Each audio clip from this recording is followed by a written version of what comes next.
Welcome, everybody. Thank you for joining today with us.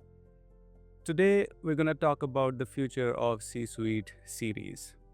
And the episode today is about diagnostics. We are living in the best time of the world right now in the transformation, but companies are struggling in the AI transformation. AI yield crisis is continuing to grow billions or hundreds of billions of dollars year over year. In the year 2026 right now, it is predicted to grow all up to $383 billion. And it's keep growing. We have all the technologies in the world today. We have trillions of dollars in budget. We have the fastest learning generations today, Gen Z's, Alpha. Agents making it so much possible, but still companies are struggling. Financial results are slashing. Leaderships are confused. So let's talk about this today with this diagnostic episode that we designed to go through those field level problems that these three leaders today are going to share with us. Justin Robbins, our first panelist, he is in the trenches of customer experience and he challenges the metrics world. His opinion is about pseudo metrics. Fancy dashboards are not really driving your growth. Let's welcome Justin and discuss with him how he thinks that leaders should learn and what are those problems in the trenches that needs to be fixed at a ground level. Welcome, Justin. Hey, Nav, good to be with you. How are you? Great, great. All right. So we're going to talk about the real problems in the CX world right now in the leaders. Are you excited with the conversation today? Always excited for a conversation about this stuff. Great. And let me introduce our rest of the panelists also, and then we jump into the conversation. Our next panelist, Bill Sanders. He is the strategic technology guy. Okay.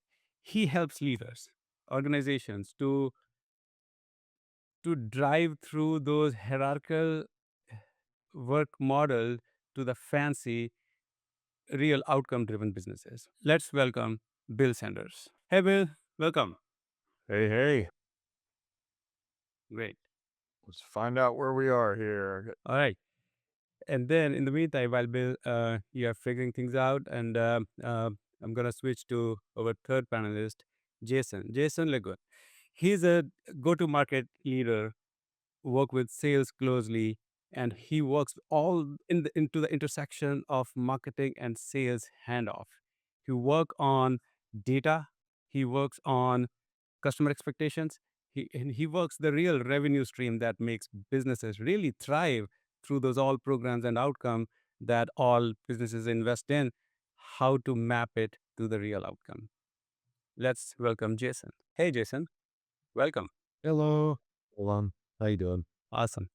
All right. So let's let's dive into the conversation. So Justin, you often talk about the employee burnout, which is not really a reason of an individual hard work. It is totally about the system failure. Who do you think is at fault on the burnout in the organization, and why people feel that we have technologies readily available at our disposal and we can automate as much as we can, but customer experience is a very sensitive area when it comes to technology to blend into people factor. Where do you see the key failure is here? Yeah, Nav, when we think about the idea of burnout, let's be clear that it's not happening because work is hard.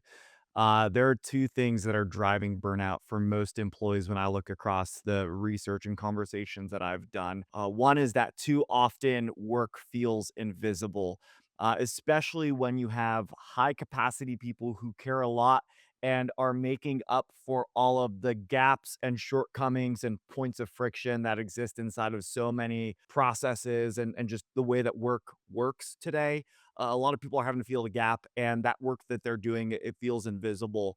The other thing that's wearing people down right now isn't even how much work is needing to be done, it's how messy the work has become. If we think about what a lot of organizations did or candidly are doing right now, we're dropping AI, or we're at least talking about dropping AI into the mix, but we're not actually cleaning anything up first. So now if I'm an employee, there might be a single task that's actually living in multiple places. Maybe my system is saying one thing, my policy is saying another, and what a customer is actually expecting from me is something completely different. It's become incredibly fragmented. And if you look at what the employees are doing, right, they're in this place of having to be in the middle and making sure that all of these things line up. What our executives think we're going to do, what our customers need us to do, and what our tools and processes actually enable us to do. That's the job for so many people right now. It's constantly fixing, it's checking, and it's second guessing. And anybody who spends any time inside of their operation, all you have to do to see it is just follow one task for 10 minutes, and you're going to watch people who are bouncing between tools, they're overriding outputs, and they're having to make judgment calls that they were never set up or talked through how to make in the first place. So in short, that's where the fatigue is coming from. It's fragmented, messy work that is just compounding without people getting a real sense of clarity on what and how they do their job. And is it also like workload keeps increasing? So programs are just being added on the show to keep doing more work. Do you see that is happening? Look, I don't think anybody in the history of time has ever felt like they've suddenly got less on their plate, right? With any change, especially kind of an evolution like we're going through right now, there is always going to be an increase of work to be done. Everybody only has so much time in the day. I think what you're really getting at is, do people have a clear sense of priority, and can we interpret urgency and impact when we're making our decisions? Again, it's not an issue of there's more work to be done. It's we don't know how to filter and address work as it's put in front of us. Then how is the visibility concern comes up here? Like all that is happening, workload is piling up, and you're actually hitting a nail on the head by prioritizing and looking for impact on those efforts making being made every day. But from the top, like in the C-suite, like is it not visible? Like they look for update for everything. I mean, how there is a mismatch of the the actual work happening at a field and the numbers going to the boardroom. Yeah, no, I spend a lot of time studying work design and how organizations define and measure success. Most businesses, if you look at what that executive team is measuring, it is output. Nobody is really measuring how work happens.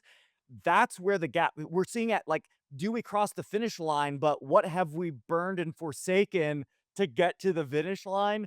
Measuring that isn't happening in a lot of organizations. What is actually playing out inside of the work? Let's take Bill's opinion on this. Bill, if your Riverside is updated.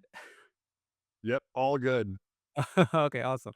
All right. So, what do you feel on this? Like you work actual transformation in Yeah, the organization. couldn't have said it better. It's buried. The collective intelligence inside the organization about how they get their work done is not being serviced up to the decision makers. And the Mm. people that see what needs to change are not uh they're not empowered to make those changes themselves, and they don't have enough visibility into the overall system to begin with. It's a careful balance, but it's one of the things we do when we do process innovation work inside organizations. They usually come when they start having a problem. Their outputs are not what they need to be, right? So they're willing to put money behind solving the output problem, and we go in and solve the how we get the work done. So I couldn't agree more with Justin on this. So this visibility gap, then like w- where else do you see the root causes about those visibility gaps? Like how can that be filled? Well, there's the part of the root cause is it's the culture, right?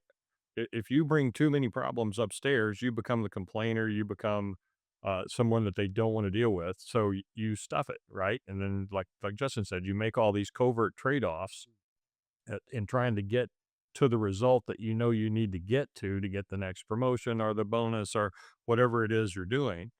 And so that information will not filter up. And the only way to do that is to have a culture that actually has a methodology, not just for decision making at the executives, but for how we communicate, how we analyze where the issues are. And there's got to be some care at the top for how things get done, not just what the output is. True. But Justin's narrative is very critical, like burnout. Burnout is a big deal. Nobody is talking about it, in especially in the leadership side. I mean, all they care about numbers, profit and loss statements, and all those things. But like people don't really leave companies as such for growth outside or salary. The primary reason about leaving culture. And what is culture? It is not organization, right? It is a team culture. Like different teams have different subcultures in between, like people leave managers per se, People leave managers, they don't leave companies most of the time. most of the times, right? Then and that is where the burnout happens, at a siloed team level as well, right? In this case. And I don't know the solution of it, but I think the chain of this culture has to be governed, and that mandate come from the top. You address it with visibility. Yeah. Right. We had a client that brought us into DC. They had the two vastly different teams. One was a team of lawyers. Everybody else was staff. They when I did the stakeholder interviews, it was very clear that almost everybody saw the same issues with delivering to clients. The client said, everybody was aware of what the client issues were and what the complaints were, and everybody pretty much had visibility into what would solve it, but they didn't trust anybody else. Right. The attorneys knew that they had the solution for it, and the staff knew they had the solution for it, and they weren't speaking together. So we did a collective intelligence exercise for about 4 hours with half the organization. We picked up the key nodes in the network at every level in every department. So the key people that had the most influence, we took them off site for half a day, and within an hour and a half, they all saw by mixing it up and having conversations and actually seeing the results, they actually said, "Oh, wait, you think the same thing. Oh, you agree. Oh, we agree." And then nobody got credit for it because it was a group activity. And they identified 6 initiatives that would solve their top 3 customer complaints. And because 2 of them were low-hanging fruit, they were done within 2 weeks, right? And Okay. they had a game plan going out the door. What's more than that, they actually had a communication issue and actually taught them how to do this so they can go repeat it without me again when they come to their next issue that they need to solve. As I'm thinking right now, like with all this, since when results are coming up fine, uh, dashboards are looking good, numbers are positive, everyone is happy. Nobody really wants to look at, okay, what is working fine, if there is anything not doing right. I'm again coming back to the burnout point, and I would like to switch to Jason. Jason works in the intersection of marketing and sales, and he is very sensitive about handoff, and everything he does is about customer experience and customer um, Im- impact, per se.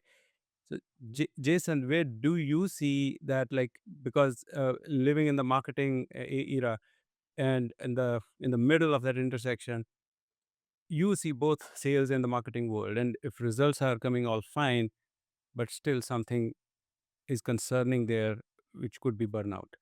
Do you see any problems in that space when results are coming up fine, but still there is something not right at the bottom? Yeah, I think we come across that from time to time. I think when results appear positive, there's underlying issues like burnout that can fester that are unnoticed.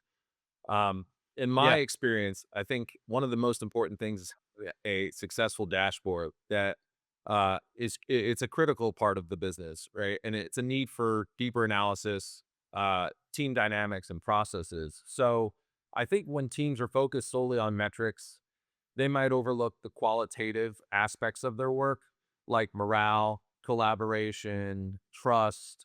And I think these are especially true for the handoff process between marketing and sales. So when there's misalignment, that can lead to frustration and disagreement between marketing and sales, even when numbers look good. So if a customer experiences or a customer's experience is, suffering due to a lack of communication or understanding of the roles, it can actually create a disconnect that ultimately impacts revenue, right? So I think it's crucial to have regular check-ins on team health to ensure, processes, supporting the handoff from marketing to sales is functioning effectively, and building a culture of continuous feedback between marketing and sales with open dialogue that can help identify these hidden issues far beyond before things start to escalate and turn into a burnout.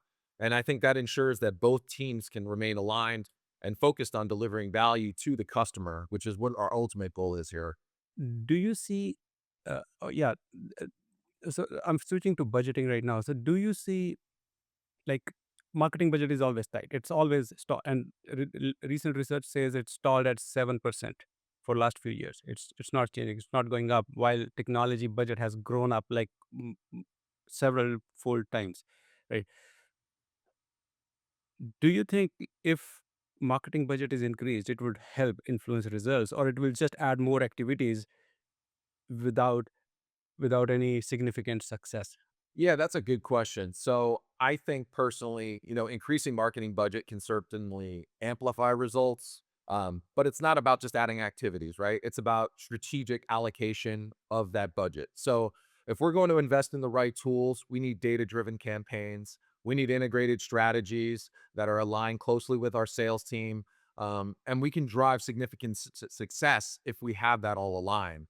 However, I think without a clear focus on optimizing the customer journey and addressing the handoff, additional spending may lead to more noise, maybe more than a meaningful engagement. So I think it's crucial to ensure that the budget increase is tied to measurable outcomes and a collaborative effort between marketing and sales is truly the impact that can bring value.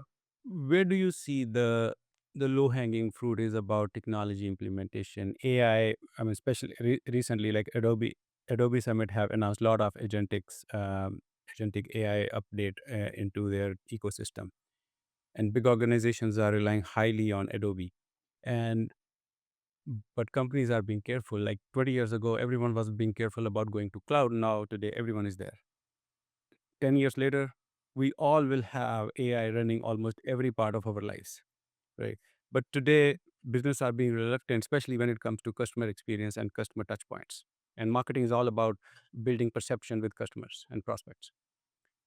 Do you see the concern about relying on AI with marketing efforts? Yeah, there's definitely risk there. I think that's a valid concern when you're talking about integrating AI marketing platforms, agents into your marketing marketing system. So I think that, businesses are, righteously cautious because AI can enhance personalization and efficiency, but it can also risk losing the human touch that really builds those human relationships.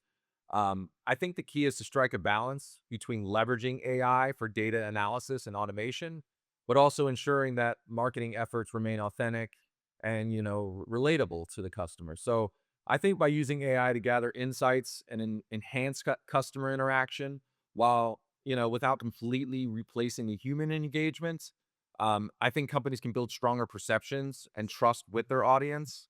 And I think it's really about integrating AI as a supportive tool rather than a Mhm. replacement. I think ensuring that those core values of the customer connection are put at the forefront, and understanding those, um, and preserving that connection between them.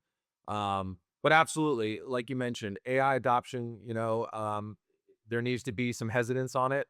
But companies are scrutinizing AI tools for, some of the tangible ROI and alignment with existing systems.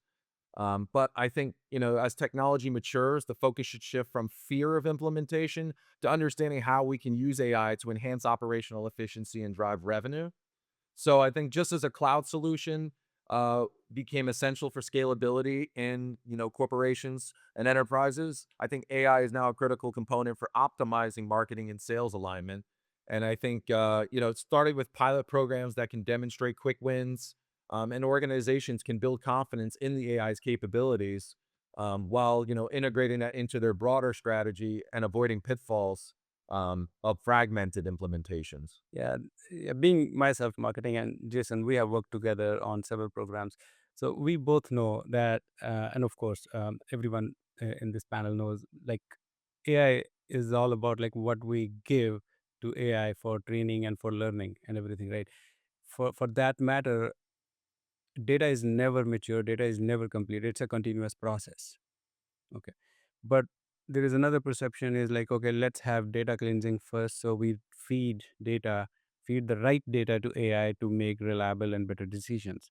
What is your take about it for leaders? Like how this mindset should shift? Okay. That like, how can we work with technology and strategy together hand to hand while we are training our data, training our agents with the right data at the right time? Yeah, I think that you're spot on with your your strategy there. I think the mindset around data maturity needs to evolve. I think leaders need to recognize that waiting for the perfect data can lead to missed opportunities. Instead of aiming for complete data that's cleansed before leveraging I think organizations should maybe adopt an iterative approach, right? And use data that's available now while continuously refining it. So, what I mean by that is implementing robust data governance practices that allow for real time feedback and adjustments. I think integrating technology and strategy, leaders can create a dynamic environment where AI tools they can learn from them with an ongoing data input improvements. I think improving their accuracy and effectiveness over time is crucial. But I think taking a proactive approach that fosters agility, enables businesses to adapt to changing market conditions and customer needs, while also ensuring that their insights are generated and are actionable and relevant to the business. And I think it's all about living in viewing the data as a living entity, right? One that it will evolve alongside the business strategies and the customer interactions. That is why we have experimentation in place, right? We can always start small and check how it's going and then evolve all on top of that. Crawl, walk, and run. It's simple. Right? Okay. I Yep. want to switch to Bill. When a leader like make big decisions about AI investments for a fiscal year, and that is happening right now for last couple of years and continue to happen for next few years as well. Like by 2030, I'm still seeing like companies will continue to make big investments and decisions. Although there is a news that companies are calling back their human force after firing them, seeing a value in the human investment more than the AI risk. Uh, Still feel like human force is cheaper than agentics, but I'll keep my fingers crossed. I'm excited to see the future right now. But Bill, when companies make big AI investments and not ready to actually take on for that, it's just like a strategic decision made. When companies make decisions, mid managers are not really ready to drag that. Where do you see the gap here? I mean, of course, from leaders' perspective, what should they look at to see that internal gap before making big final AI investments? I'd say the very first thing that they have to do is recognize that this is not a technological play. AI is not a technology play at this point. It's a tectonic shift in the way business is being done. And for that, you can't just make a simple decision and okay, just even back up to the horizon AI companies that are out there driving this stuff. They're not going to make the numbers back on their investment with individual subscriptions to ChatGPT. They have to sell at an enterprise level, and they're going to sell like they've always sold. They're going to sell, it does everything. All you got to do is write the check, and we'll help you deploy it, and your profits are going to go through the roof. I mean, that's the sales pitch. And you got a lot of organizations are going to have to resist that thing that, oh, great, we got my solution. I've got to do AI. We're going to make this investment, drop it on the IT team, and I can go back to watching the numbers and the spreadsheets. Right? There's a big gap in there. This has to be a partnership across the entire enterprise, and the one of the biggest issues is lack of alignment, executive alignment around. I mean, all the way back to what's the purpose of this organization, much less what's our strategy, how are we communicating, how is this going to refocus focus everything we're doing. And back to Justin's point, the operations process, all that's going to have to be looked at, or you're not going to get the investment back that you're making. And everybody's caught right now. When I talk to folks, they're either sitting there where they know they've got to do something, and that fear of missing out is driving an urgency where they're not taking the time to really think through it, or they're paralyzed by, oh crap, what if we make a mistake and all of our data gets exposed? And they're either working from fear or absolute optimism, or they're stuck in that middle of like, how do we do this? Right. And that requires a much more aligned executive team to really think through this. Go back to Jason's point a few minutes ago on data. You know, if you're updating on the latest AI model, so is all your competitors, right? As soon as it comes out, everybody updates. Your competitive advantage is your data.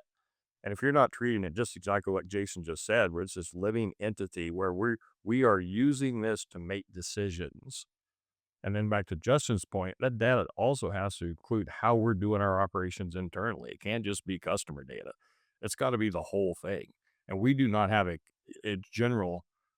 We've lived through the whole digital transformation, like you said. We moved to everybody's in the cloud now, right? Because it only makes sense to be there. We've done that pretty well. That's now table stakes, right? Everybody's already done that. Yeah. And you said it right, fear factor. Yeah, I call it fear factor as an acronym, like fear, F as an FOMO, of course, the part of fear, and then E as an education gap, where organization have a lot of information that they don't know. They don't even know what they don't know. That's Yes. true. And then alignment gap between strategy and outcome and operational activities. And then last R is the roadmap void. Even if we know what we want to do and what our future should look like, we don't have a path to go there. We just being part of the race because of other three reasons, and just continue going forward without even knowing which direction are we going. And one more thing I'm thinking right now, and I'll head to Justin now about voice of customer here. With all this transformation, customers are also educating higher with the help of AI. I mean, customers today are more educated than ever before. Marketing is no more of making customers educated about the product and or bringing awareness of what we offer uh, as a business to them. The whole customer journey is reversing. It starts with the self-education from customers through generative AI, LLM chat, and then they visit your website intent based. As of now, the website traffic last year and this has been drastically lower than ever. I mean, the growth chart of uh, visits, the web visitors has been slashed big time, and it is concern if we see as a drop in traffic, but not really in a big picture perspective, because those are high intent visitors right now. They're coming educated about your product and they're visiting your website because they're already convinced through generative AI responses that you have that what they look for. So with all this, voice of customer has been a significant portion in customer experience all time. Is there any change needed to interpret the voice of customer today as well while building these big strategies? I would say that our customers certainly have more information than they have ever before. Whether or not we can qualify that under a good education, I think is debatable. Because what I think you certainly have is Yeah. an overwhelming amount of insight that is right, wrong, partial, right. That I think is the first thing we need to address is like people haven't suddenly like found the golden ticket and now they are experts in the way they've ever been before. They might think that, but I would say there's more confusion and chaos in the market than ever before. So that's probably the first bit to know about our customers is there's confusion and chaos abound. Uh, I think that the issue with voice of customer is the same issue it's always been, making it actionable. And because it's now scattered in even more places, more and more spots where customers can connect and can share aren't owned by a brand, aren't monitored by a brand. And so the creep of how people think, what they feel, what they're actually doing, it's so broad. it's really hard to synthesize it in one place and then interpret and act on it. So that to me, I think is the biggest problem right now is just aggregating it in a meaningful way and taking meaningful action to it. I think the other thing, at least what I see in the larger size organizations that have a distinctive VOC function and then maybe a CX team, it's a bunch of silos and a lot of it's a feel good activity. Ooh, we see our NPS went up, or we have this sentiment chart and it's here. And really, all that it does is it enables us to continue to pursue mediocrity, which we've talked about. There's like it's good enough, it's fine. Like let's have the illusion that we're doing something without really having to do something. That's quite honestly the attitude that I see in too many organizations around VOC, rather than saying, can we use this as an engine for change? Can we use this as an engine for business insight? Can we use this as a place to actually drive our strategy? A lot of us don't do that. We just talk about the data, we track it, we review it, but we don't change much. And so that to me around VOC like can get pretty spicy and heated pretty quick because I think we're really missing the opportunity there. Yes, it can be challenging, but I think what we can get available, we need to have a better job of discussing it with the right kind of cross-functional collection of people inside of our business, and then actually drive change. Because again, I think for a lot of businesses, it's a complicated thing, but that doesn't mean it should equate to noise. And for a lot of businesses, it's just noise. What are those right metrics to measure customer experience? Okay, let me explain that a little bit more. Customer experience has been interpreted differently by the different leaders. For example, at a widespread, what my personal observation is, like customer experience typically is seen as customer support centric keyword, but it has evolved just recently for last couple of years big time that customer experience is not one department, it is like the whole organization's internal and external voice. How your targeted prospects and customers perceive about the brand is actually big part of the customer experience. What are those right metrics? If customer experience is measurable quantitatively, what are those metrics? Can you talk about from the basics standpoint on customer experience? What is customer experience really today and how to measure it right? Yeah. So let's start with what has it always been? Like, you may have that uncle who told you that light beer is a health food, doesn't mean it ever was a health food. So if somebody along the way said customer experience is just a support function, you just got bad advice. That's never been what it actually is. Customer experience is the sum of all interactions a customer has with a brand and how they feel about those interactions. That's it. It's a byproduct. It's an outcome of everything that happens in your business. There is no, is it this? Is it that? It's an outcome. So, like, loud and clear, customer experience is an outcome. And if you understand that everything that you do is driving that outcome, now you have the right frame of mind because sales, marketing, service, support, IT, legal, all of it, all of it. So really simple as that. So then your question of like, what do you measure? Well, what matters? What are you actually able to take action on? I'm not going to give you a cheap and easy answer to say it's this one thing because Yeah. we've already talked about organizations need to clearly define success. Then they need to think about it through two lenses. One, how will we know it when we've achieved it? And lots of businesses are really good at reflective measures of success, looking back and say we got there or we didn't. Most organizations are terrible about predictive measures. What if done will get us closer to that destination?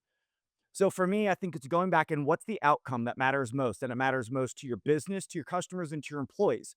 Those are the three key stakeholders. And it might be three different things, but you've got to find a way to have them work in concert. So this is where if you're a leader in your business, put on your big person pants and you have to make some decisions about what matters and how do you walk the tightrope between what we need to do as a business, what we said matters to us, what matters to our employees, and what matters to our customers. Define that end state and then figure out what are the things that, if done, will get us there. I'll give you a quick example. We're moving into summer. For me, barbecue season is year round, but for some of you, maybe it's kicking off right now.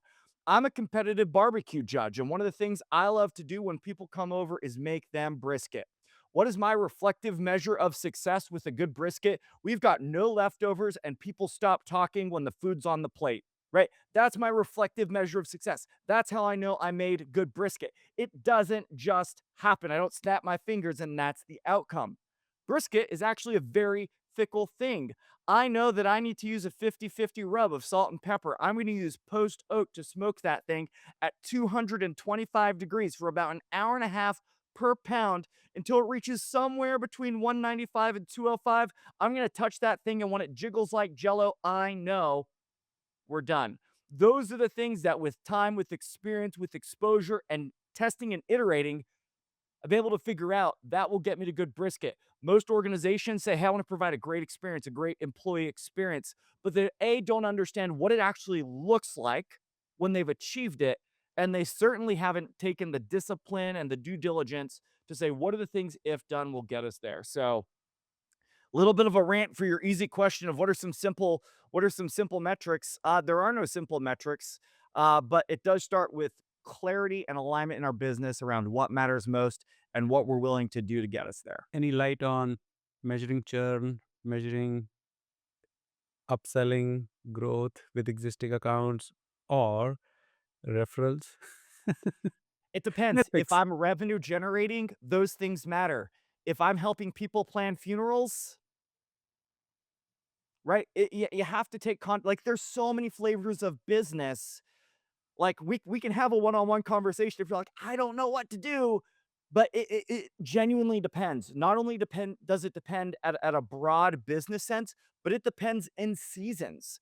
And right now, the thing for you to focus on might not be the best thing for you in 12 months from now or even 6 months from now, but it is being intentional and knowing that not everything can win, and Yeah. some things have to happen before something else can happen.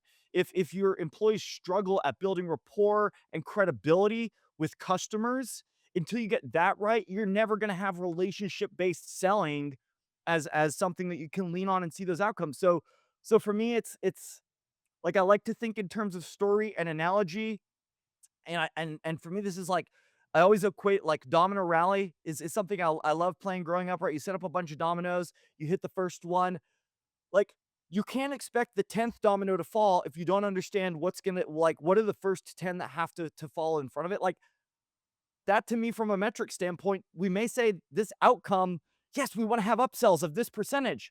Well, there's probably like 5 things you need to understand and get right before you can ever get to that place. So that's the thing here. Like probably is a big question here, and attribution has always been challenging, even for marketing, to to justify what helped bring in extra results. Okay, increasing MQLs, pipelines, or more revenue, upselling. For all that matter, marketing plays big role. So does customer experience activities or efforts, whatever consolidated that all teams are doing customer focused. That attribution is a challenge. So that is why I wanted to talk about, okay, how to measure. But you said it right, like defined by outcome and then measure, and metrics are secondary in this way. So every measure or every program can have different measure for the same set of KPIs. I might think through a couple things in terms of what was last touch and how well can I understand last touch? And did we intentionally engineer the best next step for that person so that when Jason or Bill landed on my web page, I knew that, hey, if above the fold, I'm going to have this call to action, right? Those are things that predictive, if done, get people to take those next steps. In the same way, I may be able to say, hey, when these 3 things appeared in accounts, there was a at least a correlation between people who had a higher close rate, right? Those are things that we just have to, it's all contextual. It all depends on the situation. And to your point, you had a prompt of, hey, well, what if I want to understand attribution? Okay, cool. Let's have a conversation around different ways we could experiment with that. That's right. I'm gonna head over to Jason now. So, Jason, you specialize in transforming marketing and sales setups into predictable revenue engines. Where do you see the most costly leak happening right now in the typical enterprise GTM pipeline? Yeah. I think what I've really come to conclude is that the most costly leak that I see in typical enterprise go to market pipeline is often at the handoff, right? And that's between marketing and sales. And I think that's where, marketing hands off the leads that may not have been fully vetted against the right firmographic, the personal criteria, but as a result, I think sales teams end up spending a lot of valuable time on leads that don't have authority or don't have the budget to make purchasing decisions. And I think to address this, it's crucial for marketing and sales to really co author what a clear definition of a sales qualified lead is. A lot of times, organizations will find that sales idea of what an SQL is a lot different than what a marketing organization would classify as an SQL. And I think ensuring alignment on the criteria truly matters. And I think in integrating data signals from both teams, by doing that, we can eliminate the leak and create a more efficient pipeline that really drives predictable revenue. And I think it's all about ensuring that both teams work from the same playbook. And that will help reduce friction and it really enhances the overall customer experience. One CRM, one CDP system, and one customer journey. One customer journey or one set of customer journeys across all touch points that touches both sales and even not just until MQLs, but after that as well. I'm coming back to the data maturity perspective that we touched earlier. That that has always been a challenge about like, okay, how to do it right. And there are multiple CRM systems in organizations. There are multiple teams running their own programs, and that's exactly you are suggesting opposite from that. So with all that perspective and Yes. your experience, Jason, what are those like top suggestions that you have right now, that the low hanging fruits that C-suite should be looking at, CMO should be looking at right now to start addressing? Yeah, I mean, I think from a data maturity perspective, it's essential that organizations recognize that they still operate in silos. And I think that can hinder a lot of the ability to leverage data effectively across the organizations. To address the challenges of some of that fragmented CRM systems and silos, and for C-suite leaders, particularly CMOs, I think they should prioritize a few key strategies.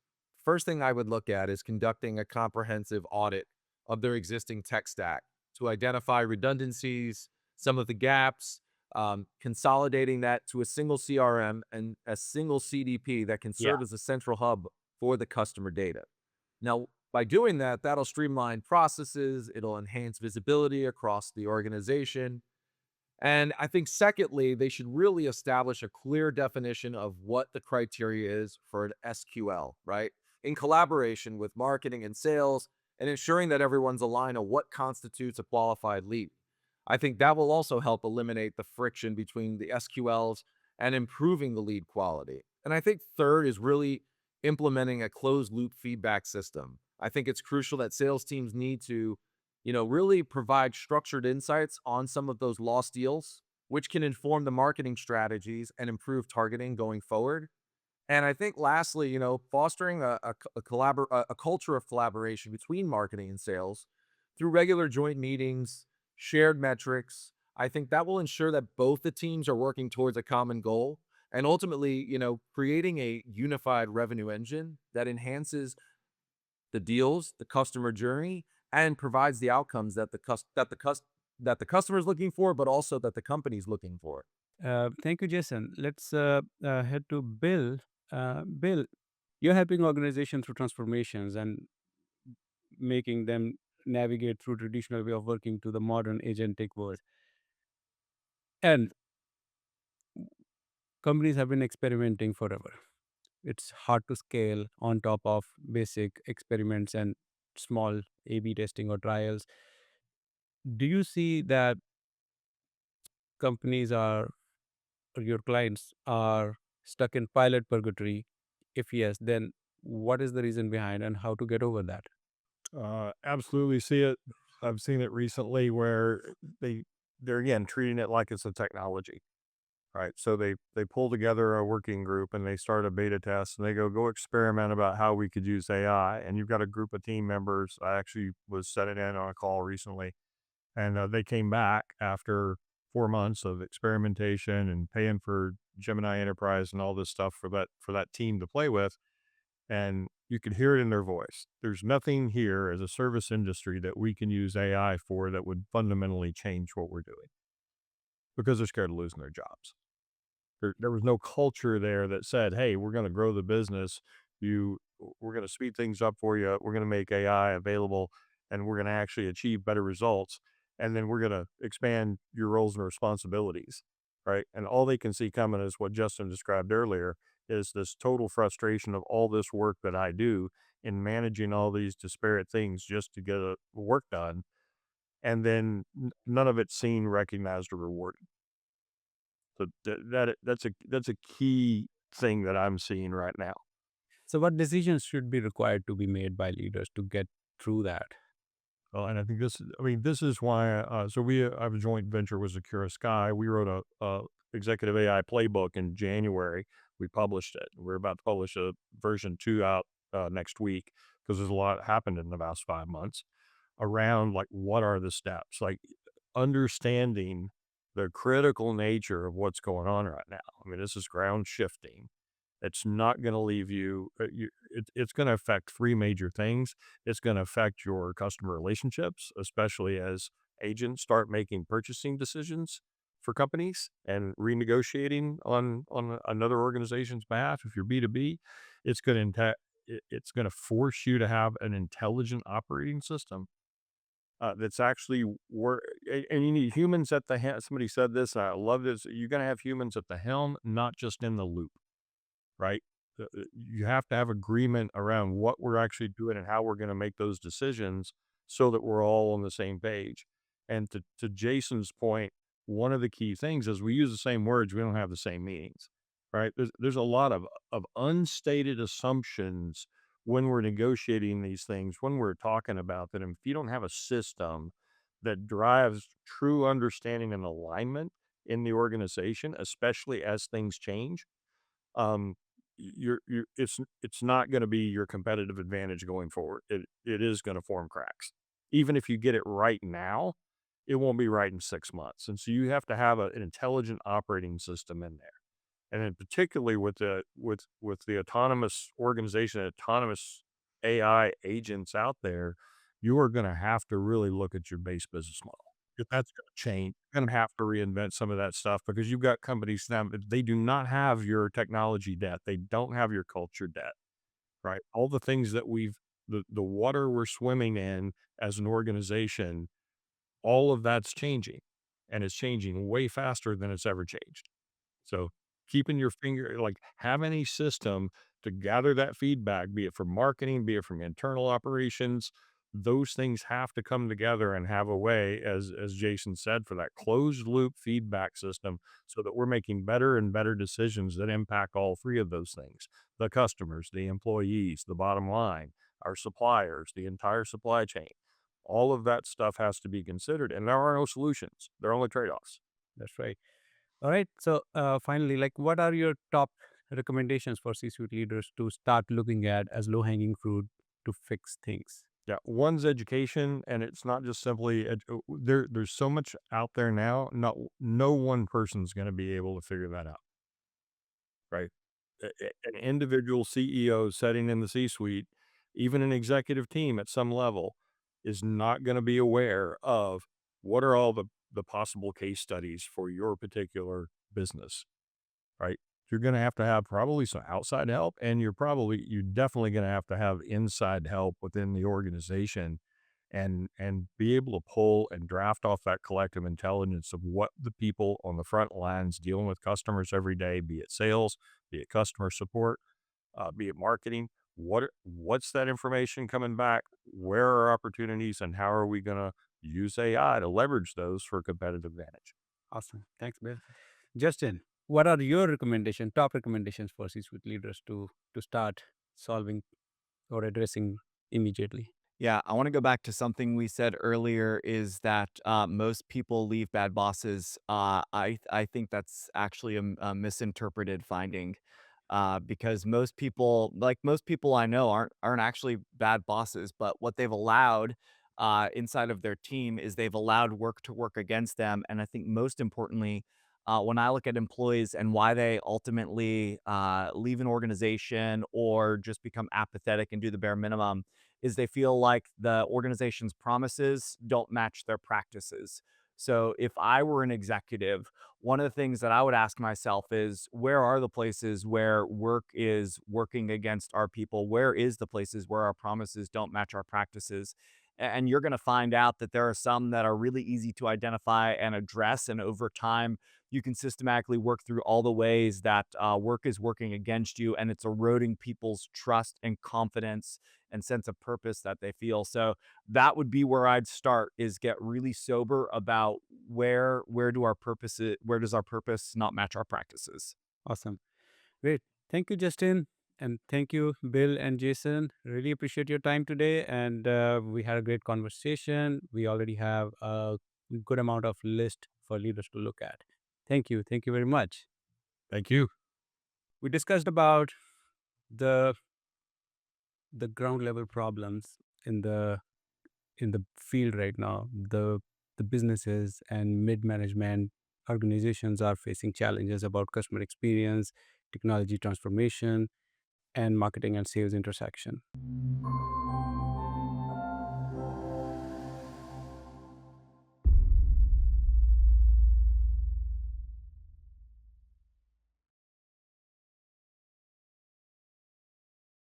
Today we're going to discuss the maturity gap in the C-suite. The conversation today is going to be with Corinna Zennig, Bill Sanders, and Jason LeGunn. For a quick debrief from the previous conversation with Justin Robbins, Bill Sanders, and Jason LeGunn, we talked about the employee burnout is not coming from an individual. It's a cultural mismatch. It's a cultural issue. It's a leadership issue that needs to be addressed. We're going to discuss the solutions for these problems later down the line. Bill Sanders brought up the pilot trap, like companies are stuck, just keep running in loops and cannot scale on top of the transformation, especially around AI when education and alignment gaps are huge. And Jason LeGunn brought up a very strong point of cross-team collaboration and the transition, especially around the qualified leads. When sales teams are handoff with the leads without any context and details about the opportunity and the intent signals, sales teams struggle, and that's difficult to move on with.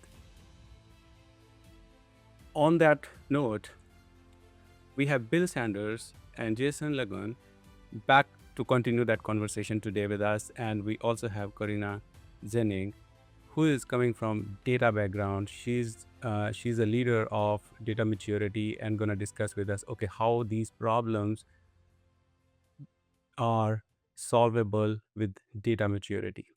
So let's introduce them. Hey, Bill. Welcome back. Yeah, how you doing? Good. All right.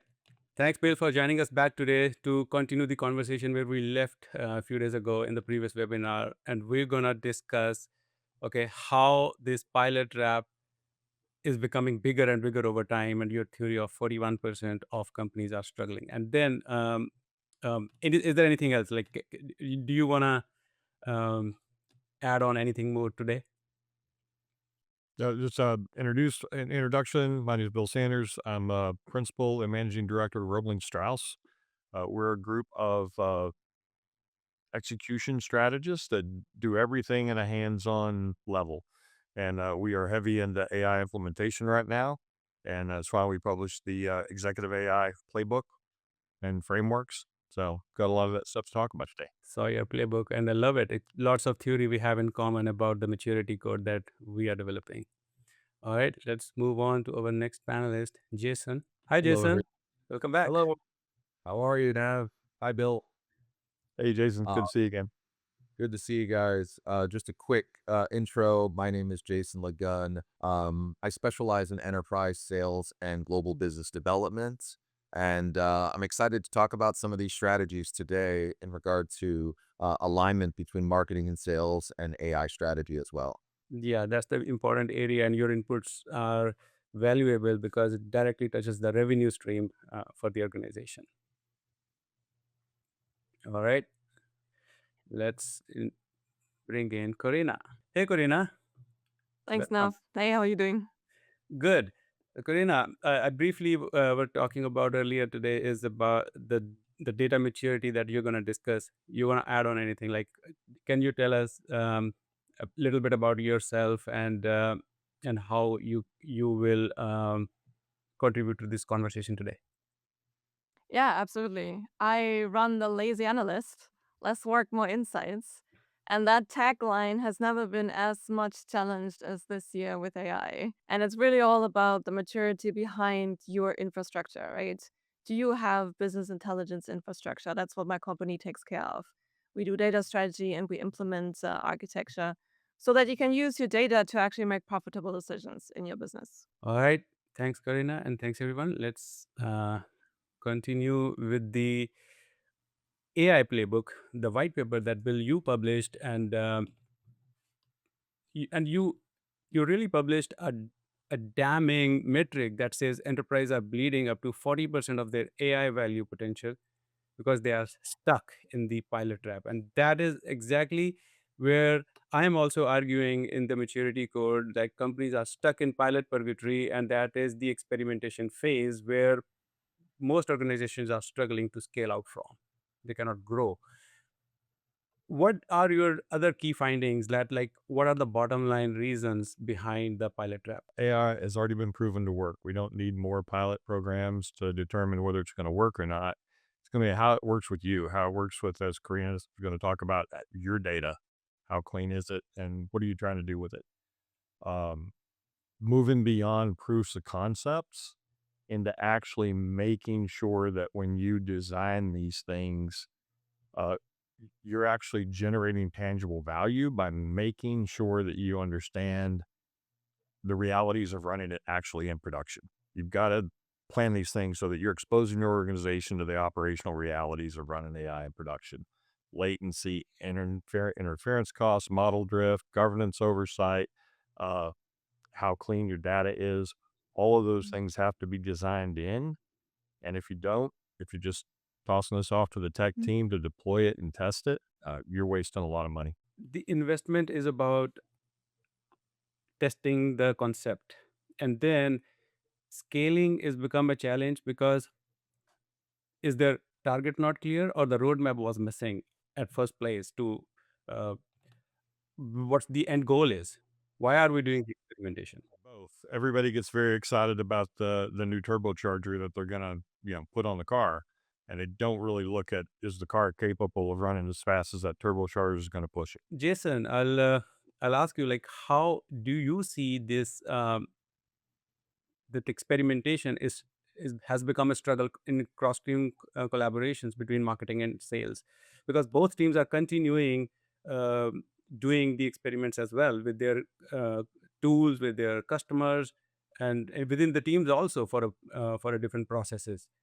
Where do you see the handoff is not right alongside the experimentation are happening? I mean, I think you're spot on about technology and often overshadowing some of those foundational elements. When it comes to the handoff between marketing and sales, I think often it falters at a point of lead qualification and then context transfer. So what I mean by that is marketing may generate leads based on a specific criteria, but if those criteria are not co-developed with sales, I think we risk sending over leads that don't meet the necessary decision-making authority or budget constraints. So what that does is it kind of causes that SQL friction, right? Where marketing celebrates the leads that are truly not technically qualified from a sales perspective. And I think that, when a lead is handed off, if the sales reps aren't equipped with the context of the drop, or something that disrupts the flow of the conversation, I think they need to look into fixing that. And one of the ways to do that is, implementing a shared definition of what constitutes what a qualified lead is, integrating that into your tech stack, while doing that through a seamless data flow and establishing a feedback loop where marketing and sales can become more aligned in that aspect. Experimentation is crucial, like I mentioned earlier, especially when you're integrating newer technologies into AI and into the process. And that allows myself and our teams to really test hypotheses and validate some of the assumptions and refine our strategies based on some of that real world data. The real world data means like the external data, like analyst data, or the customer's data. It can mean multiple things. So real world data kind of encompasses both the internal and the external sources. And I think when we're talking about external sources such as market analysis, industry benchmarks, competitive intelligence, that kind of provides the context and helps both the companies understand the broader trends influencing some of the customer behavior. So I think that, we have internal data like customer interactions, engagement metrics, and sales outcomes, but often the insights are, specific to the audience. And I think how we craft our messaging and our responses can really affect our initiatives. Another thing that's really important to mention is, when you combine these types of data sets, we can create a more, I would say, comprehensive view of what that customer journey should look like. And I think when you do that, it allows us to refine our marketing strategies and our sales approaches really effectively. And that dual perspective and experimentation is really grounded in reality, which enables us as business decision makers to make informed decisions that are data driven and also create alignment between marketing and sales. Do you see the tools are segregated as well, like the CDPs and the CRM systems, especially the scoring system around it? Yes. And, what a lot of companies are doing nowadays is they're implementing AI-driven lead scoring. The segregation of tools like customer data platforms, customer relationship management systems like Salesforce and others, they kind of create silos. And I think when that happens, it kind of hinders, data flowing through those systems and the collaboration. So what I see when these systems operate independently is it complicates the lead scoring, the qualification process, and valuable insights are given from these customer interactions that may not be accessible to the sales teams in real time. So to bridge this gap, what I would usually suggest is integrating these tools, um, integrating them together is essential, right? And I think that, having a scoring system that leverages data from both the CDP and the CRM, where you can kind of create that unified view of customer engagement and intent, I think that integration allows more accurate lead scoring. It enables the sales team to prioritize higher quality leads and really engage with them effectively, which, ultimately drives those conversion rates and revenue growth over time. That's right. Sure. Behind all this, Corinna, I'll turn over to you. Behind all this, we see that clearly the data is segregated. It's all over the places, and nobody has compute visibility. And you are data whisperer uh, by your title, and you speak about data cleansing paralysis. What is that data cleansing paralysis, and what is the real world example of it, and then how it is related to the problems we are talking today? Right. Let me maybe spin this the other way around and go right from the problem that Jason just described in good detail. Because those silos that Jason was talking about, that's just not when it happens in every company I've ever been brought into. Right. It's not, and that's probably number one maturity, data maturity in a company, is that stuff, tools, infrastructure, nothing talks to each other. That is the number one maturity problem. And that's because nobody seems to be placed as like the leading adult. When you think about, you have lots of kids, you have the marketing, you have the sales, right? Everybody needs to be brought together and in order. There's nobody that typically takes over that responsibility of saying, look, I have my data hat on now, and we are breaking up silos. Like, you need to talk to that kid, even if you don't like it. You need to bring in your lunch from home, even though you typically forget it. Like, there is so much infrastructure, but also awareness that's needed, and somebody needs to take on that hat. So, that I think is the number one maturity problem. And once all of these systems talk to each other and we can achieve everything that Jason was talking about, that's maybe where then the cleansing comes in. And I think when people think about data cleaning or cleansing, they can't really imagine what that even means. So what I would like to talk about here is to bring in some AI into this feature, because everybody loves to talk about AI these days. Is that And going back to my tagline, lazy analyst, less work, more insights. Nowadays translates to let's just buy one AI tool and we never need anything else again. We don't need a CDP. Maybe we don't even need our CRM really anymore, just like as a back-end system for, collecting data. We just need that magic AI tool that is promised to us and it will do everything, right? It will connect to the data, it will cleanse the data, it will make it sparkly, and all we have to do is ask questions. Because I mean, let's face it, nobody ever wanted to look at dashboards or reporting or look at scores or what it means or how to qualify leads. All I want are answers, right? I'm a CMO. I need to make a decision about XYZ today. Here's my question. Give me the answer. And that, I have to disappoint everyone, is not possible today. Maybe in a year when we talk again, it's finally here and I will applaud it because nobody loves dashboards. But today, infrastructure is the majority level. You need to build it. Even AI relies on clean data. If the data is not in a system, centralized, accessible to AI, and it's not explained in a way to AI that says, look, this is data from Shopify. It contains sales, and this is how that's structured. Your orders are in the order table, your refunds in. So you have to basically, like a child again, you have to explain to AI what clean data means, what good data it can look at, and what it should not look at. And that's really a big problem right now. That is spot on about data cleansing, but data cleansing have different definitions at different levels as well. Corinna, for example, just I have experienced that, like, when there are multiple tools, all modern tools are working together and integrated with each other for data sharing and building up one big dashboard or one big system uh, all together. As you said, like, okay, um, leaders think, okay, we add one more tool and that solves all the problems. Okay, one more AI and then everything is done. If that one extra tool is added, although those previous systems are still valid, one new tool is also required in the business, but it has a different data cleansing policies. It has different data management rules and different validation mechanism as well. So data already stored has to sync into the new system, but the new system is rejecting a lot of records, millions of records, because it is not compatible from validation perspective. Basic example: null, not null, okay, of a data value. All the way to this point, uh, if there is an extra space, a special character validation, the lot of data gets rejected. What is your point on this constraint? Okay, like, what data cleansing really means in this case? For one tool, definition of data cleansing probably is score 7, for other it's 9, but it's still data hygiene. How does it work then?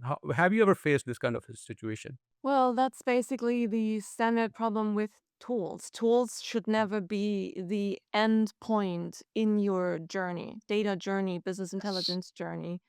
It should only serve a purpose, like extracting data that you couldn't extract yourself because you're not mature enough to just do backend development to grab data from HubSpot and Shopify and where not. But at the end of the journey should always be your own system, and that's typically a data warehouse. So even if you use a CDP, which already extracts data, it manipulates data and it reports on data. It should only be like a helper and not the end state. So within the helper, you're confined within one system. And of course, you have to make yourself familiar with the rules on how they clean data, how they bring it in, how they validate it.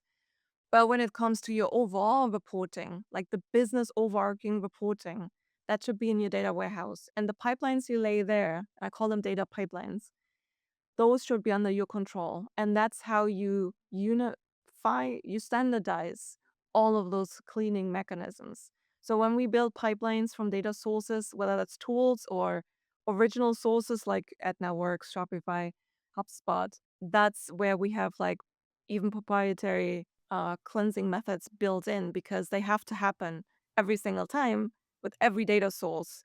And it, like you said, with null values or duplicate possibilities, it doesn't matter what the data source is because at the end of the day, data quality checks will be very similar for every data point. Yeah, that's right, and that is a continuous challenge. Every time there is a new addition in the tech stack, needs to be integrated and merged between systems, and same story every time.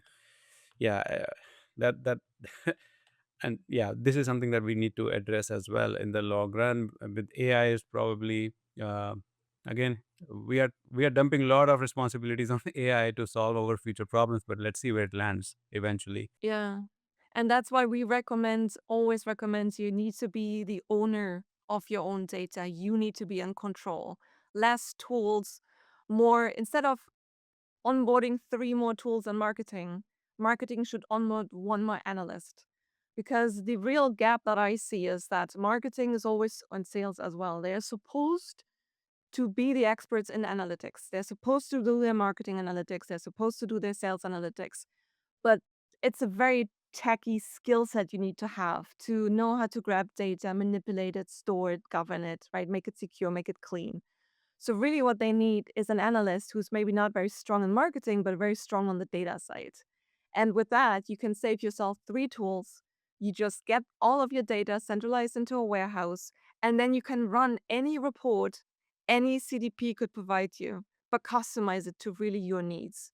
And with that, you're in control of your data, you're in control of the pipelines that feed and clean the data coming into the warehouse. And at the end of the day, that reduces your tool stack as well, because really you only have the pipelines. You could custom build them or use one tool to get the data into your data warehouse. And then at the end of the warehouse, at the end of the warehouse, you have one tool, which is typically a dashboarding tool like a Power BI, a Tableau Power of BI, the yeah, world, yeah, yeah, or maybe the AI answering your questions for you in the future. that's right. Sure. And Bill, from Corinna's point, like, okay, CMOs or leaders think, okay, let's add one more AI tool and it will solve all of our problems. And that's exactly your another pillar in the white paper that says ownership without ambition, right? When when CEOs write multi-million dollars check to to purchase the technology and hand it off to the middle management and uh, let them figure things out and deliver the value from it, and that's where the things start to break already. Okay, because accountability is missing, and in the maturity code we call it like alignment gap, and definitely a roadmap void, because we just have technology doesn't mean it will solve all of our problems, exactly what Corina mentioned. And then what is your take on this pillar, and why just writing a check is not enough, and how to address that? Well, I think I love what Karina just said. Just flip it over and go back up even another step before we even get to data. What we did in the early 2000s, the last 20 years, is we've done the digital transformation. It's automating everything has just been table stakes, right? And everybody's done a pretty darn good job of computerizing and digitizing everything, but they've done it from a local optimum, and they've pretty much taken their existing processes and digitized them. And so you now have a legacy debt in your organization that every legacy system you've got is causing debt in there because of the way it was worked. It wasn't redesigned to work with AI. And you're going to have to rethink every process you've got in terms of getting it to what she just described, right? Otherwise, we're just throwing money at a problem instead of actually solving the way we do the work and the objectives that it's supposed to come from, or that we're supposed to sort of reach with it. We received a new request for proposal this week. They laid out a whole bunch of KPIs. Every single KPI in their document was a technical deployment KPI. Had Yeah, nothing to do with the business, had nothing to do with generating it revenue, had nothing to do with how fast they could serve their customers or how much better they could serve their customers. There was zero measurement on that. It's right. just how, how's the deployment? It's very, very myopic view of this. And, when we have our meeting with them next week, if they're not willing to adjust how they see this, then we're probably not the consultants for them because Yeah, it's not going to work very well. I call those numbers or metrics are ingredients to the serving. It is not a food. It is not a ready to eat food. It is just an ingredient. I mean, you have to cook food on top of those numbers and metrics to actually make it consumable. and even KPIs are not enough. And the time you mentioned, early 2000, of digital transformation, I mean, the definition of digital transformation back then is just having a website or a database to submit a form rather than sending an email to a contact address. Just save it in the database and you are like perfect on the digital transformation world. But 10 years later, mid 10s, I mean mid 2010s, when the cloud was at hype, okay, everything, digital transformation definition was changed when you have to be on cloud. Okay, Yes. but now it's AI transformation. So it's a moving goal. Everything is changing over time. Or we are talking digital transformation today. CRM, see, we have CRM, we have CDP, we have marketing automation, we have all the tools in the world that we want. But still, companies are not mature because the definition of digital maturity has evolved. Digital transformation is just not just having a tool or all the tools in the world. It is just how are you using those. It's the A and the C to execution framework. It's the adaptability process, right? You have to have adaptable execution, and you've got to have a system. And even all these pilot programs, you've got to have a way to kill them quickly. Learn what you can from them, and when they start growing past, like the maintenance of this stuff grows and grows and grows. And the more we turn loose of AI agents and the rest of it, the more work they're going to produce. Yeah, and companies are paying high amount just to maintain those old servers that nobody knows what's running on those. And it's quite expensive to move that stuff. I have a client currently in Dallas, and we started looking at the updates and upgrade to the data. And we're like, oh, what part of the data do you need? Because updating all of this stuff is going to be very, very expensive.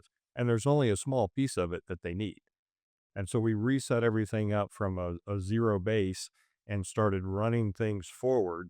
And we isolated and kept what they needed, and we can go grab it as we need it if the cost of grabbing that data and is worth it.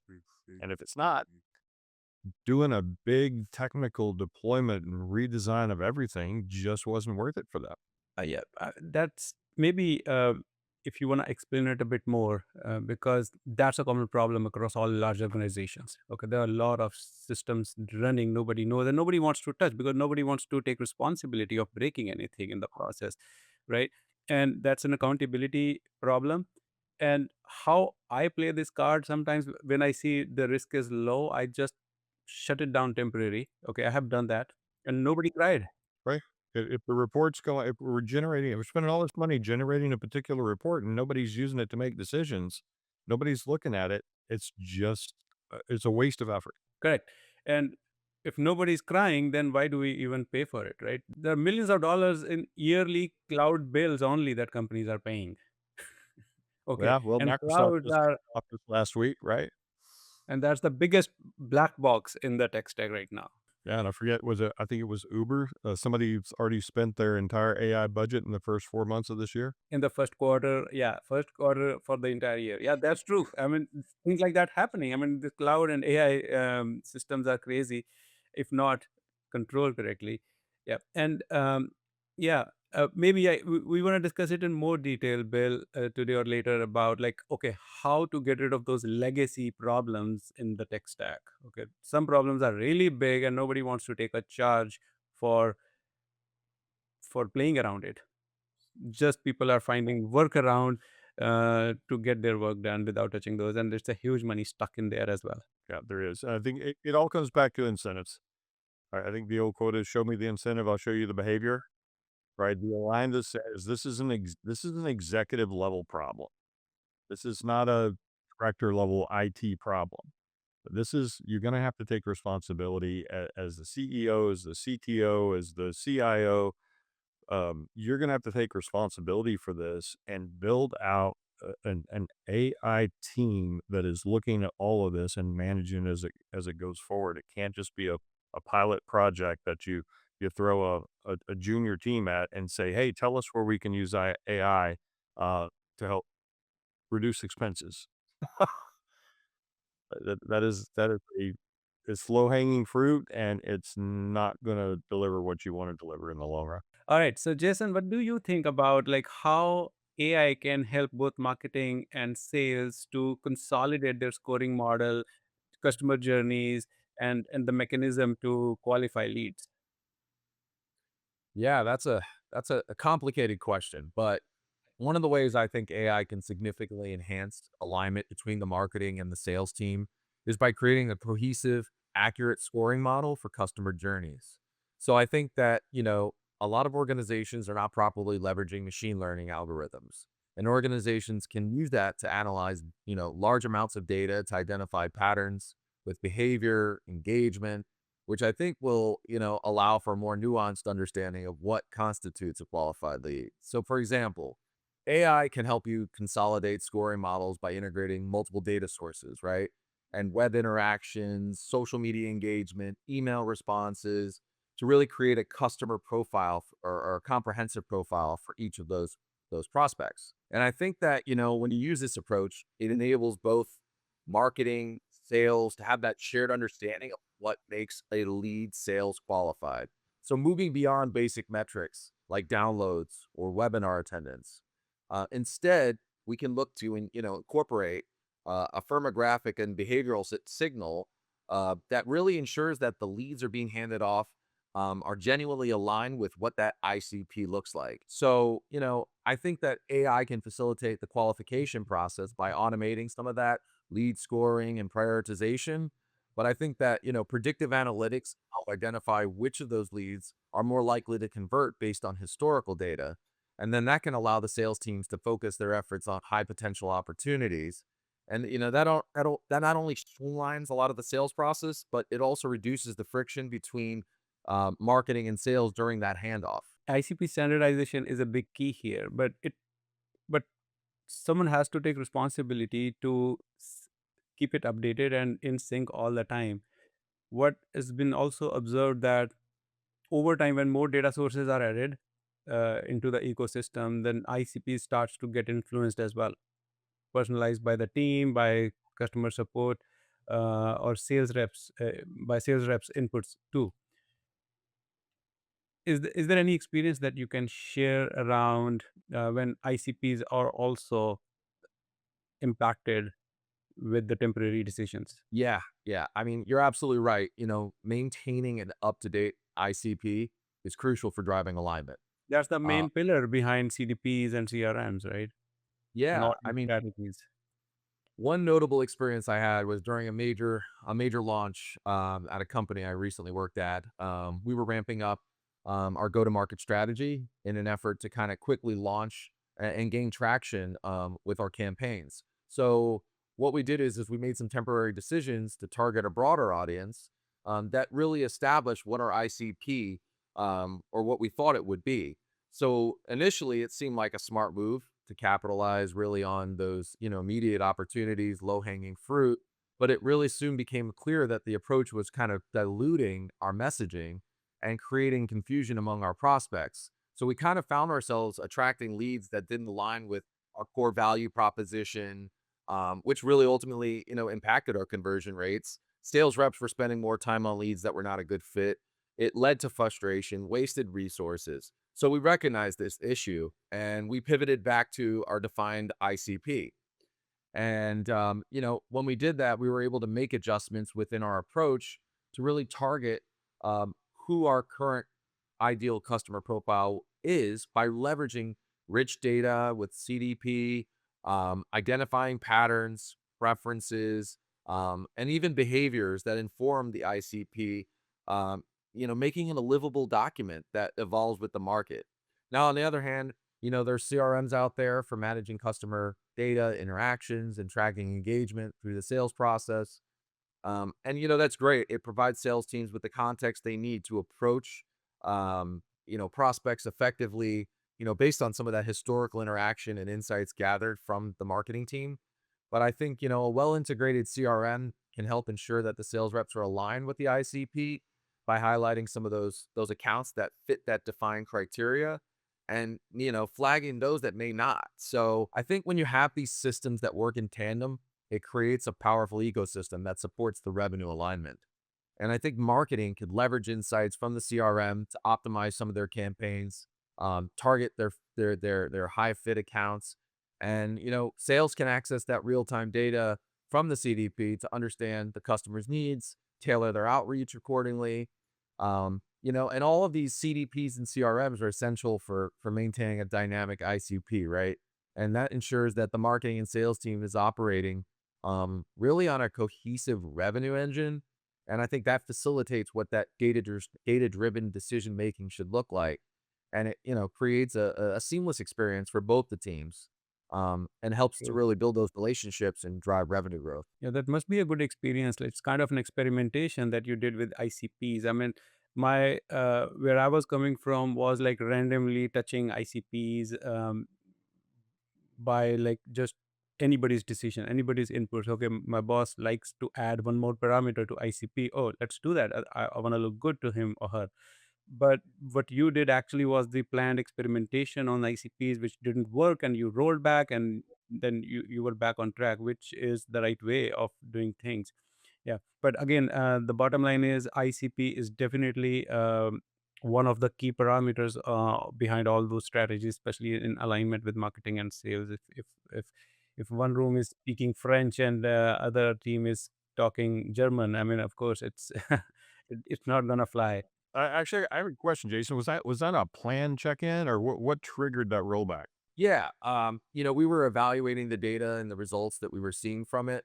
And we really kind of went through that, and the rollback really was triggered by a combination of performance metrics, feedback from the sales team. And what we did is I set up regular check-ins to review the ongoing campaigns, kind of assess the quality of the leads generated against our, revised ICP. And then during one of those sessions, it kind of became clear to me that the new parameters were attracting a significant, number of leads that were not converting, and sales reported a noticeable increase in disqualified leads. So, that data kind of showed a stark contrast between the engagement levels of our leads that fit the original ICP versus those that fell under maybe our new parameters. And that really, to answer your question, prompted us to dig deeper into that feedback from the sales team, which really, shared that many of the new leads, you know, lacked authority or budget or purchasing decisions in general. Yeah. So, Corina, what do you think about like with data behind all this? Like, there is a lot of, again, if ICPs are pillars, then data is actually a unit to combine all that, right? It's a adhesive to join all those processes. In your data perspective, and especially when we talk about AI, it's garbage in, garbage out that we call as a term, right? So you feed in bad data, you get bad results. But what do you think? Is there a thing like good data at any time? Well, I wouldn't say data is evolving. It's more like how do you process data that is evolving a lot. And these days, people think all we need is AI to process data. But when it comes, even something like ICP, I mean, we've been running segmentation analytics 10 years ago because you don't need AI for that. What you've always needed is good data. And what is good data? And that's why you don't need good enough. You can always strive for good because it's totally possible. You need to extract your data from the sources, run it through very templatized, very known, well-known frameworks of this is data quality. These are data quality checks. Ingest it and store it in a database. So now you have all your clean data centralized, and then you can use it. And that means you don't need AI. Segmentation analytics, for example, to look at who is actually in your database right now versus, or in your customer base, so to speak, versus who is the ICP we're targeting. That's always been a super important analysis to do because who's in your data, you might have an ICP of women's in their 20s without kids, but then when we run our data science without AI over the actual data you've collected, once it's accessible in a database, you might find out, oh, for some reason it's actually dads in their 40s who own a dog. So it's this constant checking reality, right? Who is my ICP, but also is my data mature enough so that we can constantly run a check against who is actually now in our customer base. And that I think is very important. People get blinded by AI, but really what you need is just governed data. That's true. It's not just about AI. If I go back 20 years, when AI was not even a keyword, we talk about relational database. And if your connections are not right, you run a query, you won't get the right response in your data set. Hmm. So it Yeah. is true always. Like, you don't have good data structure, you won't have good results. That's true. But right now, when the world is moving very fast and everyone is talking about data hygiene, everyone is talking about data readiness, what is that state when data is ready to feed into AI? Why can't we just go in agile way, um, that like you train your agents in pieces, in small use cases? What is your take? I mean, what is the right way of doing it when we look at AI at scale?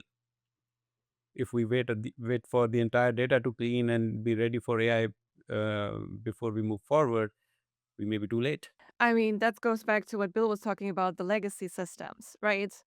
Is that why we also have the legacy systems from 15 years ago? Because people think if we properly decommission them and migrate, it's going to be too late for whatever is happening. My hot take is no. You need the data foundation first.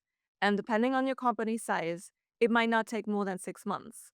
While in the meantime, you can get ready for AI. What most people don't understand is, even though it seems like everything is moving so fast right now, it's that the real changes right now happen about every 3 months, I would say, looking at the last 18 months. It is everything before that's hype online, on social media. But once it settles down and it becomes a feature in all of the AI tools we have and know, it's about 3 months right now. So thinking about a 6 month data foundation sprint, I think is absolutely realistic. And it's been the same topic. Like when I worked for Deloitte in 2013, big data was the hype, right? It was not AI. Cloud was slowly coming out. It was big data. And I was always asking the question, well, do you have your small data? Because most companies didn't have any data. So how can we look at big data? Then machine learning came up, right? Still not AI. We need to do machine learning. We have big data now. Machine learning needs governed, cleaned, centralized data. Are you going to implement that now? Because otherwise, we cannot run machine learning. We cannot run segmentation analytics, attribution modeling, all of the data science words, right? And companies were like, and they moved on with their Excel sheets, right? And now, 15 years later, we're at AI, and I'm still rolling the same mantra. You need the data foundation. You need the data foundation. But Corinna, we want AI and it's moving so fast. You need the data foundation. Because if you don't have the foundation, AI will not work. Big data didn't work, machine learning didn't work, AI will not work.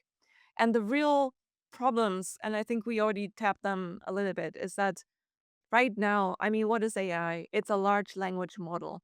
It's something that needs access to tools in order to even interact with them.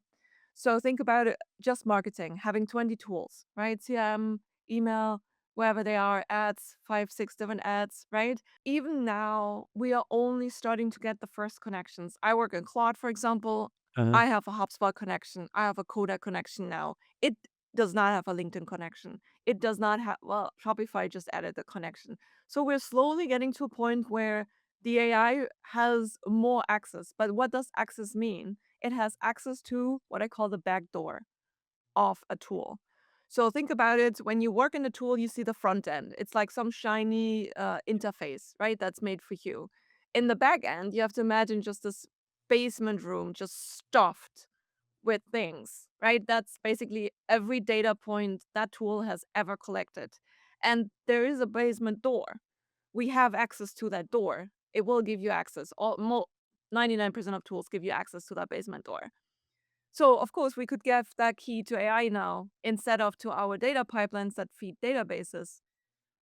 AI will open the door, see the mess, and just like make up stuff. It's like, oh, I see something shiny over there. It says orders. That must be orders. Let's just only focus on that. I don't know what the rest is. I'm just going to ignore it. So, not only do you need to give access to AI, but you need to basically give it an inventory. What is in the basement? And what does it mean? There's 3 teddy bears, but one is for the daughter, the other 2 are actually like high fashion, super expensive art things, right? So AI doesn't know that. It sees 3 teddy bears and it thinks it's the same. So you have to imagine AI like a child. You need to educate it. And so giving access, educating it, and And of course, you could make that possible in a basement that's just full of stuff, but is it going to be good? No. The basement is not clean. It is not organized. AI will use the way more tokens. That's another thing, right? The usage goes through the roof. I have one client who's switched to cloud completely for BI purposes. Their cloud cost, we're like 3 weeks in and it's already a third up. And so that's what we really need to consider when we consider what is AI maturity. It always comes back down to data foundation, and no, you cannot skip it. Just from a post yesterday by Scott Brinker, he's a panelist in the next webinar, uh, the godfather of MarTech. He posted just one line, token maxing versus token minimizing. So I clearly see an application of Parkinson's law here, that the number of tokens you get, you will end up using those. So we should really flip the table here to look at, like, what is that most valuable information or the use case that we need to implement, and do that with the minimum utilization of tokens and with maximum efficiency. Just do not spread across the limit available. I mean, that's what's happening because it's Yeah. other people money. Yeah. And that goes back to what Bill said earlier. You have to think about, if you go back to the basement, everything's in there: sales data, marketing data, ops data, finance data. But really, what is important right now? And that's how you gain speed. Okay, right now, marketing is flying blind. They can't see the full customer funnel, and they need that to make budget decisions on ads, right? Or they need that to make decisions on how to revamp their email marketing, whatever it is. That means we don't have to organize and clean the whole basement. If marketing is priority and marketing wants AI at the end of the day as well, we're like, okay, let's go in, grab all the marketing things we need. Probably not 100% of data marketing collects. It's probably just 30% what they really need. And then build a foundation around that. And once you have a use case there, maybe your AI use case is running, then you can go back to the basement and do another sprint of cleaning. Correct. Sure. Bill, I agree with Corinna on that. We recommend that you're going to spend about 4 to 6 months doing that data cleanse, and we run it parallel as you start running your pilot projects. Bill, you work closely inside the organizations with leaders, and as we all agree right now, like, all these failures we are seeing in the AI transformation is not a technology problem; it's a leadership problem. Where do you see that org structure should change as well? Okay, with agents are coming up in the as your collaborators, um, and people are also becoming orchestrators for AI and human force. How do you see the team structure should change as well? Well, as a co-author of Hierarchy to High Performance, we're this top-down command and control is already flattening as organizations mature. Just the market demands it. So you have less and less managers. Managers are managing more and more people, and now they're going to have to start managing independent agentic agents as well. So the way we do business is really going to have to be rethought through all the way down. And so yeah, there's definitely going to be some org dev work that's going to need to be done, and that's going to start with, you know, taking a blue ocean approach again and saying, what are we trying to produce? What are the tools and the resources we have to produce it? And rethinking through that entire optimization of your processes up front. The innovation of those processes with AI in mind is going to be required in order to deploy this effectively over time. And it's not a one size fits all. There's going to have to be a lot of experimentation, especially in working with AI, especially in working with compliance, and making sure that you're determining and rolling out AI where it's appropriate. Right? Most companies are not going to build their own large language models. Right? They're going to build very, very small, specific things. I read about a cheese company recently. Lots of mistakes on their billing from UPS and DHL every month, and nobody has the time to go through and do that. So they built an AI agent. Everything they ship, because they've already got prices on every size box they ship out with every weight. And so everything that goes out gets measured by AI, and then it immediately, when it gets the bill, it goes back through and measures everything against that, identifies all the billing, and then immediately applies for the refund. And it's generating 8 to 10,000, small deployment, very light, not on the web, on their servers. No token cost here, and it's generating 8 to $10,000 a month in refunds that they didn't have time to go through and do before. So you're going to see a lot of those little individual things deployed. You're going to see the frontier AI models where they belong, and then you're going to have the stuff internally where you're running agentic workflows where you have the control over your data internally. And those are kind of the three areas that people need to be thinking about. I think when you just look at Microsoft's issue here is they're running the big frontier model for everything, which is why they ended up canceling those contracts. Yeah. Offline AI is in discussion as well.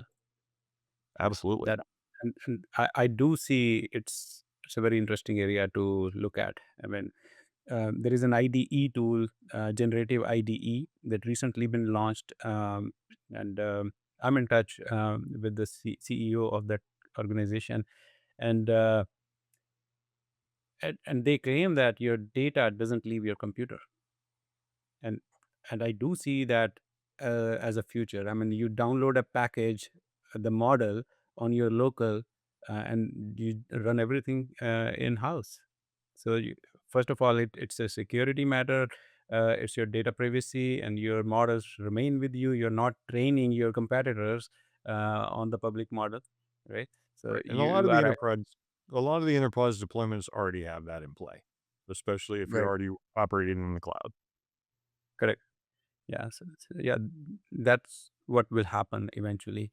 And on the hiring note, what should leaders look at when they want to hire their like direct reports? I love to hear from Jason and Corinna on this one, but I think it goes back to agility and willingness to learn. A lot of it is it's it's intelligence and attitude.